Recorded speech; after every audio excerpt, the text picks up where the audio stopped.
إلى النبي الكريم وصحبه الكرام لجميع المسلمين والمسلمات والمؤمنين والمؤمنات الأحياء منهم والأموات. الفاتحة. أعوذ بالله من الشيطان الرجيم. بسم الله الرحمن الرحيم. الحمد لله العالمين الرحمن الرحيم مالك يوم الدين. إياك نعبد وإياك نستعين اهدنا الصراط المستقيم صراط الذين أنعمت عليهم غير المغضوب عليهم ولا الضالين. إن الحمد لله نحمده ونستعينه ونستهديه ونستغفره ونتوب إليه ونتوكل عليه. يا ربنا لك الحمد كما ينبغي لجلال وجهك الكريم وعظيم سلطانك. اللهم لا إله إلا أنت سبحانك إنا كنا من الظالمين. لا إله إلا أنت سبحانك إنا كنا من الغافلين. لا إله إلا أنت سبحانك إنا كنا من الجاهلين. اللهم اشرح لنا صدورنا وحسن أخلاقنا ويسر لنا أمورنا. اللهم ارزقنا فهم والعلم والحكمة والعقل برحمتك يا أرحم الراحمين.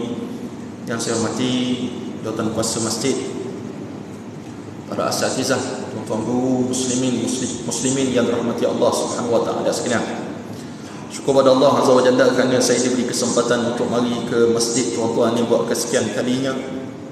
Dan syukur kepada Allah Subhanahu wa taala kerana kita dapat hadir ke rumah Allah pada waktu yang awal ini. Moga-moga Allah Subhanahu wa taala kurniakan setiap langkah yang kita datang ke rumah Allah ini pahala yang besar untuk yang kita gunakan di akhirat satu masa nanti insya-Allah. Hadirin mati Allah Subhanahu wa taala sekalian, akhir saya datang itu kuliah subuh. Saya menyampaikan kepada tuan-tuan yang dirahmati Allah Subhanahu wa taala tentang perbincangan tentang faraid. Maka pada tengah hari yang sebentar ni, marilah kita mendengar beberapa ayat Allah Subhanahu wa taala masih lagi berkisar tentang faraid, ataupun dalam bab pusaka kita nak mendengar firman Allah Subhanahu wa taala sebagai pedoman kepada kita untuk menghadapi saat-saat kematian waris kita, sama ada yang mati tu orang tua kita, isteri kita ataupun suami, anak-anak, adik-beradik dan sebagainya. Sebab ini saya tekankan, seperti mana sahabat-sahabat yang lain, contohnya Al-Fadhil Ustaz Wan Abdul Halim, tuan guru kami, bukan sahabat lah, tuan guru Al-Fadhil Ustaz Husaini Saleh, antara tokoh-tokoh yang membincangkan isu faraid ni di seluruh Malaysia. Kalau yang agak berusia, Ustaz Wan Abdul Halim. Kalau agak muda sikit, Ustaz Husaini Saleh, ni orang Terengganu belakang. Tak, orang Terengganu. Jadi saya nak bacakan ayat yang pertama daripada surah An-Nisa. Ayat ini nombor 7, tapi ayat pertama yang akan kita bincangkan pada tengah hari ini insya-Allah. Allah Subhanahu wa taala telah nyatakan dalam Al-Quran, auzubillahi minasyaitonir rajim. Lirrijali nasibun mimma tarakal walidani wal aqrabun walinnisa'i nasibun mimma tarakal walidani wal aqrabun mimma qalla minhu aw kathur nasiban mafruḍa. Sadaqallahul azim. Allah nyatakan bagi laki-laki ada bahagian daripada apa yang ditinggalkan oleh ibu bapa dan kerabat. Dan bagi orang perempuan ada bahagian daripada apa yang ditinggalkan oleh ibu bapa dan kerabat. Sama ada sedikit atau banyak daripada harta peninggalan tersebut, ketetapan yang telah ditetapkan oleh Allah Subhanahu wa taala kepada kita. Ayat ini para ulama menyatakan ayat yang didatangkan dengan cara yang umum, menyatakan kepada kita Allah Subhanahu wa taala telah tetapkan suatu hukuman ataupun satu hukum yang perlu kita ambil perhatian dan kepentingannya tak kurang, sehingga kan Nabi SAW menuntut kepada umatnya untuk belajar ilmu faraid ini. Bahkan Nabi kata innaha nisful ilm, ianya separuh daripada ilmu. Kalau kita belajar ilmu faraid ini, separuhnya datang daripada ilmu faraid itu. Separuhnya macam mana? Sebab dia melibatkan urusan selepas kematian. Banyak kita bincang ilmu perkara yang berkaitan dengan masa kita hidup, tapi tak kala kita mati, memang kita tak belajar dah waktu tu, waktu nak mati. Walaupun Nabi kata tuntutlah ilmu daripada buaya sampai ke liang lahat, tapi di sini semasa kita hidup, maka kita dituntut, walaupun hukumnya hanya fardu kifayah, tapi kita dituntut untuk belajar. Bahkan Nabi sebut dalam hadis yang lain, Nabi kata apa? Ta'allamul fara'idha wa 'allimuha an-nas fa inni imru'un maqbudun wa inna hadzal 'ilma sayutbad. Kata Rasulullah, belajarlah faraid dan ajarkan kepada manusia. Nabi suruh kita belajar. Hadis ini datang selepas Nabi suruh kita belajar Al-Quran dan ajarkan Al-Quran. Kemudian Nabi sambung, ta'allamul fara'idha wa 'allimuhan nas, belajarlah faraid dan ajarkan kepada manusia. Fa inni mru'un maqbudun, kata Rasulullah, aku ni akan wafat.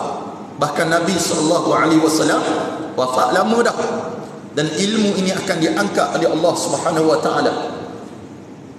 Cara Allah angkat ilmu seperti mana dalam hadis menyatakan Allah akan matikan para ulama, itu salah satu. Yang kedua yang ditafsirkan oleh para ulama contemporary ini, dia mengatakan cara Allah mengangkat dalam urusan faraid ini bukan tak ada orang mengajar faraid, bukan tidak ada sistem yang dibangunkan untuk memperkenalkan kiraan ataupun kaedah nak dapat jawapan daripada isu faraid. Tetapi tiba satu saat nanti orang tidak gemar nak merurus ataupun nak menguruskan hartanya mengikut ketetapan yang Allah Subhanahu wa taala telah tetapkan. Banyak faktor dia. Faktor yang paling besar sekali, kejahilan orang. Jahil ni dalam bahasa Arab, kalau bahasa Melayu kita panggil aman ataupun kebodohan kepada hukum Allah Subhanahu wa taala. Manusia ni akan jadi musuh kepada benda yang dia tak tahu. Itu kaedah menyatakan, pepatah menyatakan manusia akan menjadi musuh kepada benda yang tak tahu. Justru itu dalam kajian kita, waktu saya buat kajian peringkat sarjana dulu, memang kefahaman kepada ilmu ini sangat kurang di sisi masyarakat. Bahkan yang belajar sekalipun kadang-kadang dia tak nak ikut sistem yang Allah Subhanahu wa taala telah tetapkan. Saya mengajar di Ipoh subjek faraid. Ada satu masjid namanya Masjid Ibnu Salam, Pengkalan Pegoh. Masjid ni saya mengajar 8 bulan faraid, kitab faraid, khatam kitab tersebut. Ada satu hari, sehari ataupun sebelum pagi, sebelum malam tu kuliah, seorang makcik telefon kita. Dia kata, "Ustaz, malam ni kalau ustaz ceramah ataupun ustaz bagi kuliah, tolonglah tegur sikit suami makcik. Tegur umum lah ustaz, jangan sebut nama, tegur umum." Memanglah takkan kita nak tegur fulan ni, tak boleh sebut, nak malu dia. Saya kata, "Apa masalah makcik?" Dia kata, "Pakcik ni, suami makcik ni, dia tak nak bagi pusaka dia.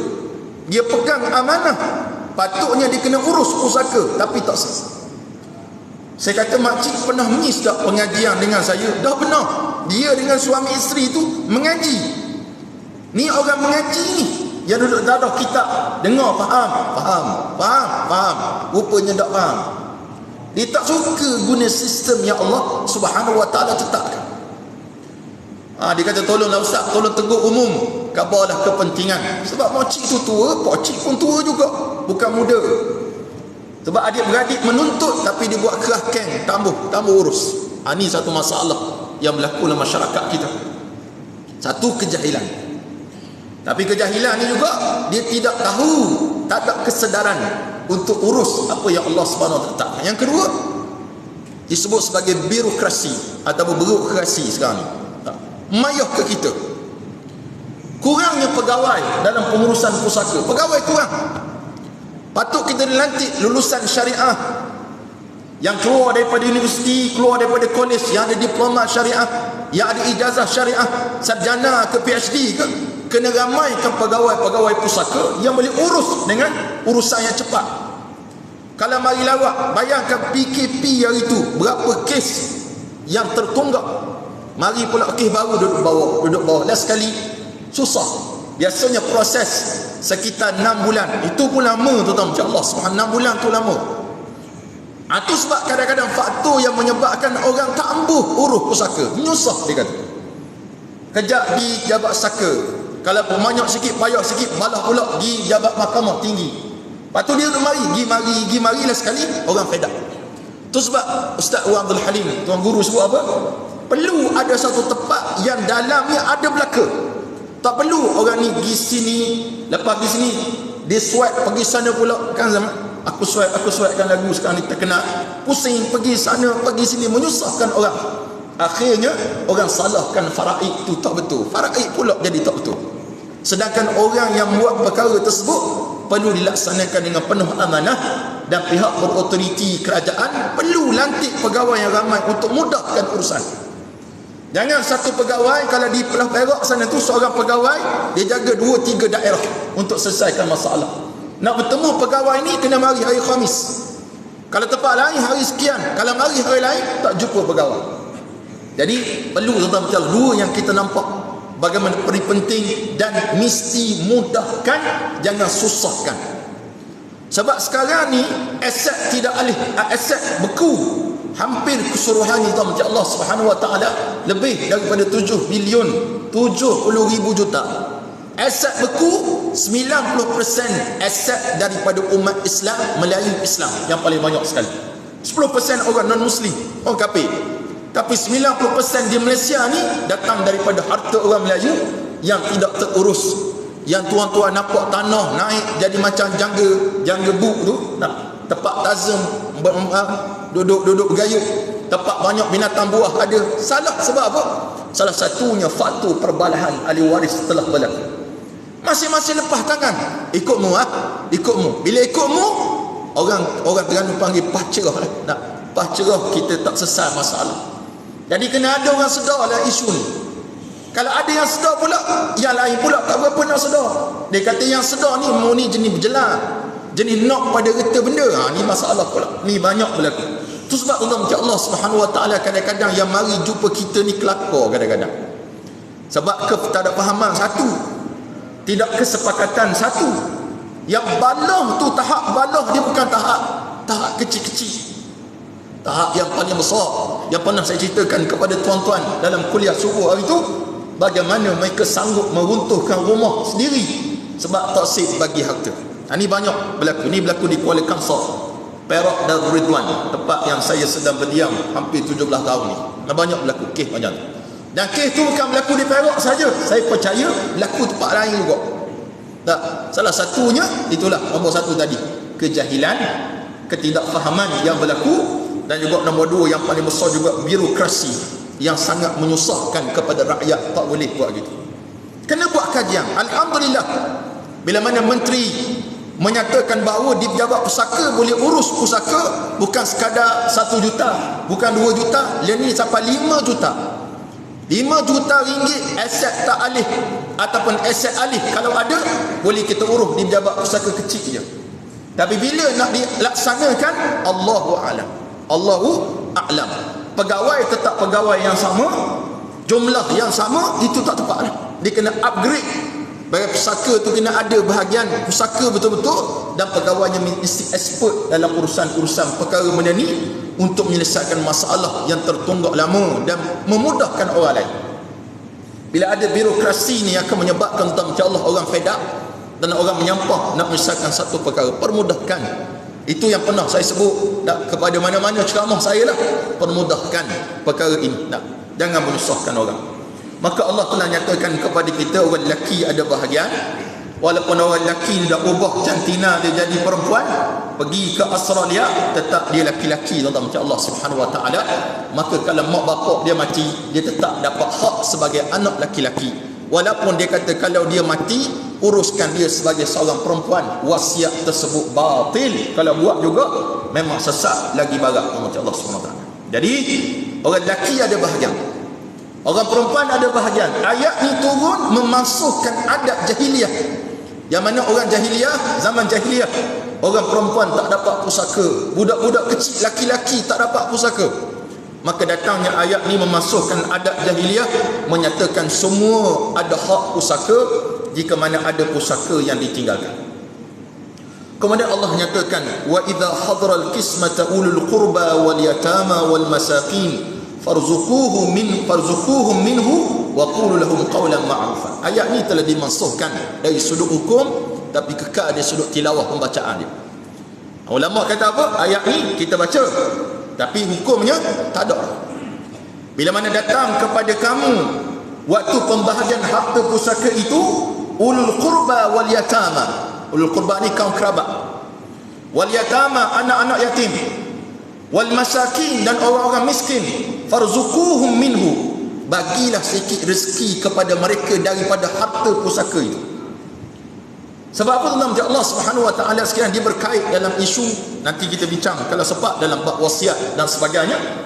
Sebab dalam isu ni kalau kita baca secara zahir ayat ni menyatakan kepada kita, walaupun dari sudut kalau kita kata laksana pun tak ada masalah, tapi saya menyatakan hukumnya dimasukkan dari sudut wajibnya, tak wajib dah, sebab dimasukkan dengan ayat pewarisan. Cuma menyatakan kepada kita, hadirin mati Allah Subhanahu wa taala, kalau datang waktu pembahagian pusaka tu kaum kerabat yang tak layak terima pusaka, siapa dia? Contoh kaum kerabat yang tak dapat pusaka, siapa dia? Menantu-menanti, contoh satu menantu, ataupun cucu cicit, waktu tu mak bapak dia ada lagi, ataupun berlaku contohnya kita ada anak lelaki seorang, anak perempuan seorang. Anak perempuan ni mati, sebelum kita mati dia mati dulu, dan anak perempuan ni ada zuriat. Maka hadirin mati Allah Subhanahu wa taala sekalian, dari sudut ayat ni maka kita kena bagi kepada mereka juga dari sudut zahir ayat. Bahkan hadirin mati Allah Subhanahu wa taala sekalian, perbuatan tersebut ditukar kepada menjadi ihsan kepada kita untuk beri, tapi tak wajib beri. Sebab cucu anak daripada anak perempuan, kalau dia ada pakcik, iaitu adik-beradik mak dia yang laki-laki, pakcik ni boleh menghalang cucu-cucu anak-anak saudara daripada mendapat pusaka. Tapi bagi seorang pak saudara, dia nampak anak saudara tak dapat, dah dia buat kerahkan gitu lah, mu tak layak, mak mu mati dah, aku seorang dapat, mu tak layak. Kita gitulah. Tapi kita lupa ada ayat Allah Subhanahu wa taala menyatakan, walaupun tak wajib, tapi saranan daripada Allah, farzuquhum minhu, bagilah sikit kat dia. Bagi itu dalam dasar ihsan. Walaupun kalau kita bincang lebih luas lagi isu ni, dia ada bab-bab tertentu, kita akan bahas. Jemput pula lah tahun depan pula Allah Subhanahu wa taala bincang bab wasiat saja dalam isu ni. Cuma nak nyatakan kepada kita tentang tanggungjawab sebagai pakcik. Sebagai pakcik, walaupun mak adik-beradik yang perempuan kita meninggal dunia, kita ada anak-anak saudara, walaupun memang mereka tak layak terima pusaka daripada ayah kita, tok dia, maka tuan-tuan macam Allah Subhanahu wa taala bagilah sikit belanja ke apa benda daripada harta tersebut. Sebab ada juga kes yang mana anak saudara mari nak makan buah durian, tak bagi, mu jangan masuk kebun aku, tak bagi, sebab tu kebun tok dia dulu. Masa kecil waktu mak dia ada boleh makan bersama-sama, tiba bila takdir Allah mak dia mati dulu sebelum tok dia, bawa saudara buat kerah gitu, tak bagi, rasa pun tak bagi. Ni banyak, bukan berlaku di tempat tuan-tuan lah, tempat lain, Yugoslavia, insya-Allah SWT. Kemudian hadirin Allah Subhanahu wa taala sekalian, habislah secara umumnya gitulah tuan-tuan Allah Subhanahu wa taala. Allah sebut pada ayat ke-11. Ayat ni ayat yang secara detail yang sempat kita baca ni lah setakat ni. Ayat yusikumullahu fi auladikum, Allah fardukan, wajibkan kepada kamu dalam urusan pusaka kepada anak-anak kamu, lidzakari mislu hafdhin unsayain, lelaki akan dapat dua bahagian anak perempuan. Seorang laki-laki sama macam dua orang anak perempuan. Itu jelas Allah tegur pada kita. Jelas. Orang lelaki dia pegang sungguh ayat ni. Satu ayat ni, satu lagi ayat poligami. Tu orang lelaki pegang sungguh. Fankihu ma taba lakum minan nisa masna wa thulatha wa ruba', ni orang lelaki hafaz. Ayat kedua orang lelaki apa ni? Lelaki dua, perempuan se. Mungkin kena sedar tu ayat Allah surah An-Nisa ayat 11. Dia boleh sebut ayat. Cuba baca ayat yusikumullahu fi auladikum lidzakari mislu hazzin unsayain. Ayat tu betul. Mu baca pun betul dan dalil tu betul. Tetapi kalimatul haq yuridu bihal batil. Kadang-kadang anak lelaki ni yang paling kena cakna pada orang tua, anak lelaki ke anak puan? Anak lelaki ke puan tuan-tuan? Dua-dua Ustaz. Dua-dua kita kata. Tak, yang paling tepat anak lelaki. Paling tepat anak lelaki. Anak perempuan kalau nikah tanggungjawab paling besar dengan suami dia. Tapi bagi anak lelaki-lelaki tanggungjawab dia pada mak bapak, walaupun dia nikah 4 orang ke 3 orang ke, tetap tanggungjawab dia ada besar kepada orang tua dia. Ada setengah kes anak lelaki tak jaga langsung orang tua. Dia bagi siapa jaga? Dia bagi adik-adik perempuan dia jaga. Mudahlah, mudah gimana? Aku ni travel sokmo, aku ni memang payahlah, susah nak jaga bini sak bapak dah, cawangannya banyak, berat nana aku. Macam-macam alasan. Balik jenguk mak, ayah, jenguklah. Bagus bagi picit sikit ke mak ayah huruk sikit, tak. Kadang-kadang WhatsApp dengan adik-adik, ni abang masuk dah duit 100 ya. Cukup bulan ni 100 bagi kira cukup masuk syurga lah. Bila mati je mak ayah dia nombor 1 balik. Memanglah kena balik. Dan dialah bila mana adik khabar bang. Dah gana kalau kita bagi sama rata boleh tak? Mu ni jangan lawan Allah. Nampak dia start. Yang ni bahak penapa atas muka ni bagus. Betul Allah SWT ni. Orang macam ni. Minta maaf lah. Kasar sikit saya sebut.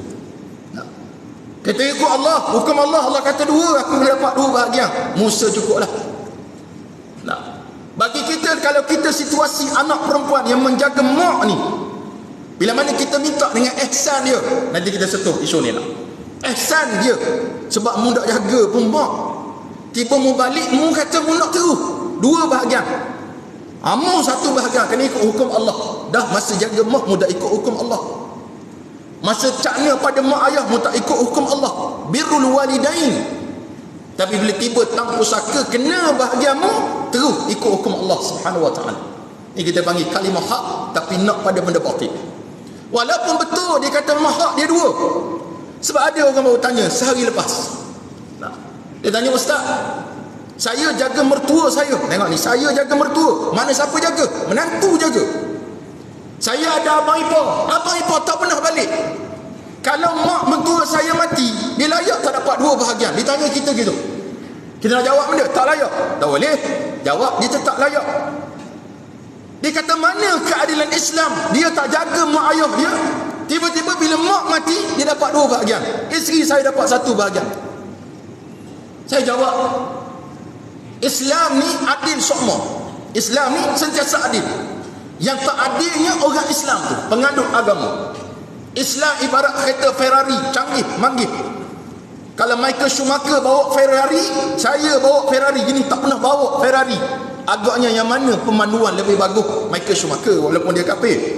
Michael Schumacher ataupun pakar Alex Young ke siapa dia, Lewis Hamilton ke, itulah 2-3 orang nama saya kenal dalam Formula 1. Boleh sebut tu, orang modak nak sebut gitu. Pemanduan orang pakar lain. Islam nampak comel. Saya jawab, dia tetap dapat 2 bahagian. Urusan dia derhaka pada mak dia, urusan dia dengan Allah Subhanahu wa ta'ala. Tapi urusan dia dapat bahagian, itu hak dia. Moga-moga dia sedar dengan hak dia itu dia dapat, dia sedarkan diri. Saya ingatkan tuan-tuan yang dirahmati Allah, ni semua lelaki belakang ni. Ingat pepatah orang Kuala Berang, what you give, you get back. Apa mu beri pada mak bapamu, mu dapat balik. Kita buat gitu pada orang tua kita, anak-anak perhati perbuatan kita. Kita mungkin boleh dapat double triple daripada apa yang kita buat pada orang tua kita. Itu banyak berlaku tuan-tuan mati Allah Subhanahu wa ta'ala. Lepas tangan, tapi bila tang pusaka, dialah nombor 1 nak ikut hukum Allah. Itu yang menyebabkan orang non-Muslim melihat teruklah Islam, dia kata. Nampak tak comel Islam. Tak comelnya Islam sebab siapa? Sebab Islam tak comel ke? Atau sebab umat Islam yang tidak melaksanakan perintah daripada Allah Subhanahu wa ta'ala yang sebetul. Ni yang kita nak terang kepada masyarakat. Sebab banyak berlaku macam ni. Bak jaga mak ayah, tolak menolak. Bak duit mak ayah, tarik menarik antara satu sama lain. Inilah hakikat dia. Nombor 1, adakah kesilapan mak ayah dahulu tidak mendidik anak-anak dia hukum Allah Subhanahu wa ta'ala, ataupun ujian yang Allah beri kepada orang tua itu, dan ujian yang Allah beri kepada anak-anak yang tidak mengenang jasa itu. Cuma pepatah Kuala Berang tadi itu tepat tuan-tuan sekalian. Al-yawmu nudawiluha bainan nas. Hari ini kami pusing kedudukan. Walaupun ayat itu turun kepada tentang peperangan pada zaman Rasulullah, tapi sangat sesuai nak sebut bahawa hidup ibarat roda. Waktu mu senang sihat tak apa, tapi tiba tangmu sakit nanti, Allah akan ujimu. Bagaimana kamu buat kepada orang tua kamu, maka tubu ilallahi taubatan nasuha, bertaubatlah kepada Allah Subhanahu wa ta'ala dengan taubat nasuha. Ada pernah buat pada adik-adik perempuan kita macam tu, minta maaf dengan mereka. Minta maaf. Kalau mak ayah mati nak minta maaf dengan siapa? Taubatlah kepada Allah Subhanahu wa ta'ala dengan taubat nasuha, sungguh-sungguh, bahawa Allah ampunkan dosa-dosa yang pernah kita lakukan kepada orang tua kita sebab ketidakcanaan kita kepada mereka. Baik, 1. Jadi jawapan kepada si fulan yang bertanya itu, hak laki-laki tetap 2 bahagian. Cuma kalau adik-beradik minta sama rata, khususnya yang menjaga orang tua, boleh tak boleh sama rata? Sama rata hukumnya harus. Tapi nak menetapi harus itu ada beberapa syarat. Yang pertama, mestilah mendapat persetujuan daripada semua ahli waris, khususnya laki-laki. Satu. Yang kedua, tuan-tuan, Allah Subhanahu wa taala setiap orang tahu hak faraid masing-masing. Dua. Kenapa kita fokus satu dan dua ini? Sebab di situ ada satu konsep namanya takharuj, keluar daripada pemilikan. Faraid ni ada satu lagi dalam cabang dia, keluar daripada pemilikan. Sebab orang kita faham faraid ni by hook or by crook. Kata orang Kuala Terengganu, tak dapat tidak mesti kena dapat. Ni salah, fahaman yang tak betul. Faraid tak wajib kita dapat. Faraid tu hak kita.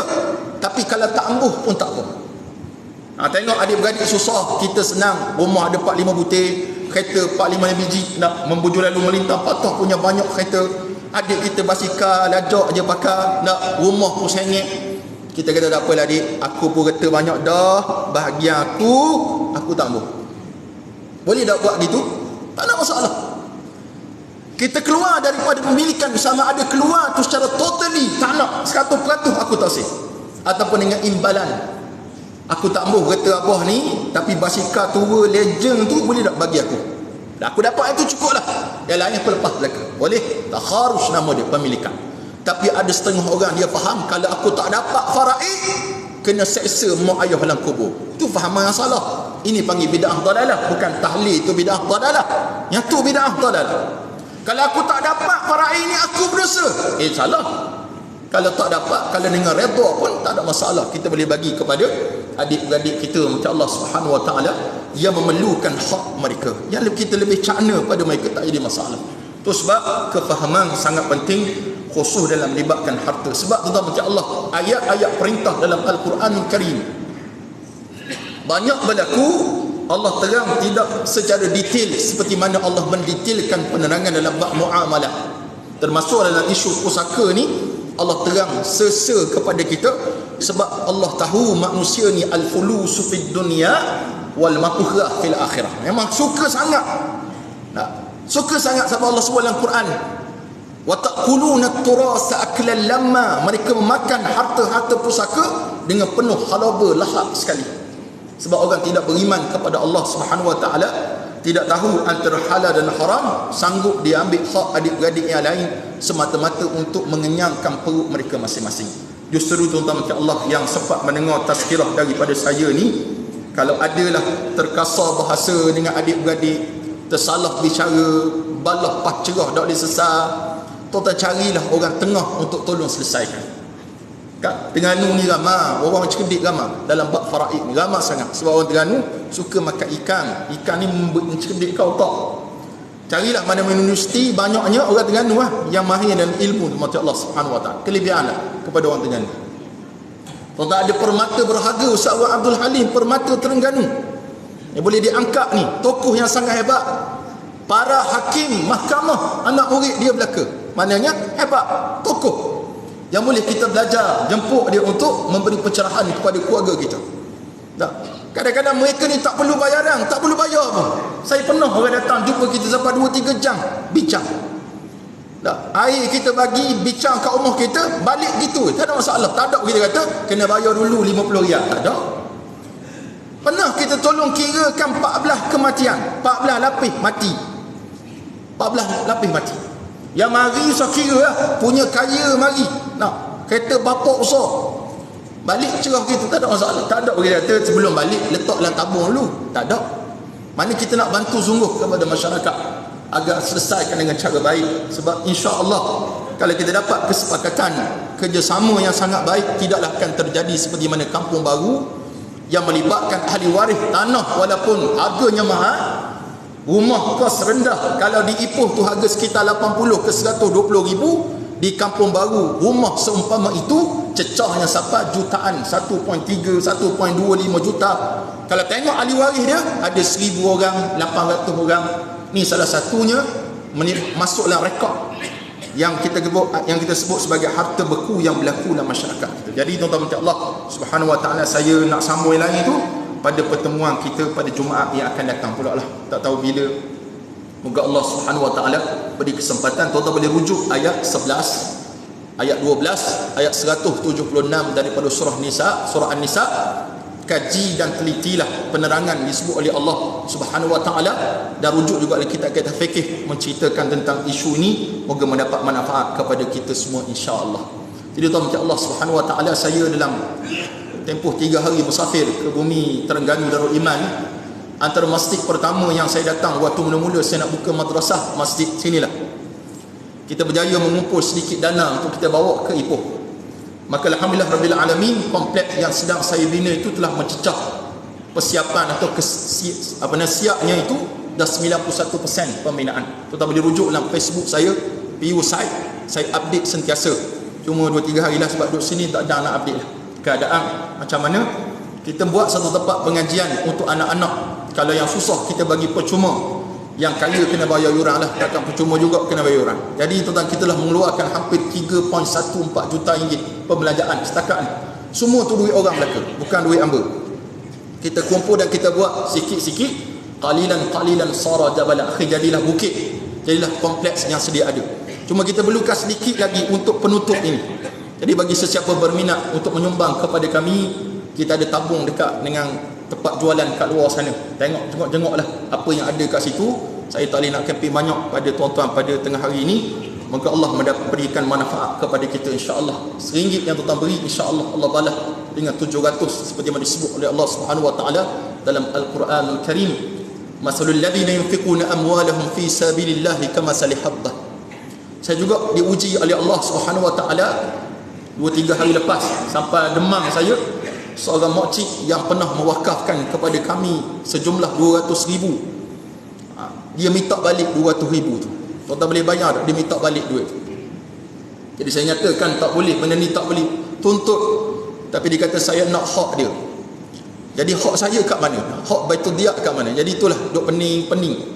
Bangunan sekarang tu diwakafkan orang, 200,000 dibagi wakaf. Dia kata saya nak jual bangunan tersebut, sedangkan kita nak refer, nak keluarkan tak mentadbir dah. Kita bagi pada sahabat kita untuk buat tahfiz juga, cuma tahfiz banat untuk pelajar perempuan. Dia kata ustaz dah membelakangi dia, macam seolah kaya menipu dia, maka saya kena bayar 200,000 pada dia. Maka tuan-tuan macam Allah doakanlah pada hari Jumaat ni, so makcik tu lembut hati. Tu je, bukan lembut badan, lembut hati dia. Supaya dia tarik baliklah 200,000 nak cari celah mana. Bulu ketiak tadi nak gadah. Maka sekadar itulah, doa daripada tuan-tuan sangat penting lah. Tuan-tuan semuanya orang salih, lakukan insya-Allah doakan makcik tu agar lembut hati dia, tak jadilah minta, dan memudahkan sahabat saya itu untuk ambil alih supaya dia tak perlu keluarkan bayaran kepada makcik tu insya-Allah. Sebab pahala dah jana lama dah. 2018 dah dia dapat pahala sebab dia wakaf. Tiba-tiba 2022 dia minta balik telah wakafan tersebut. Wallahu a'lam. Assalamualaikum warahmatullahi wabarakatuh.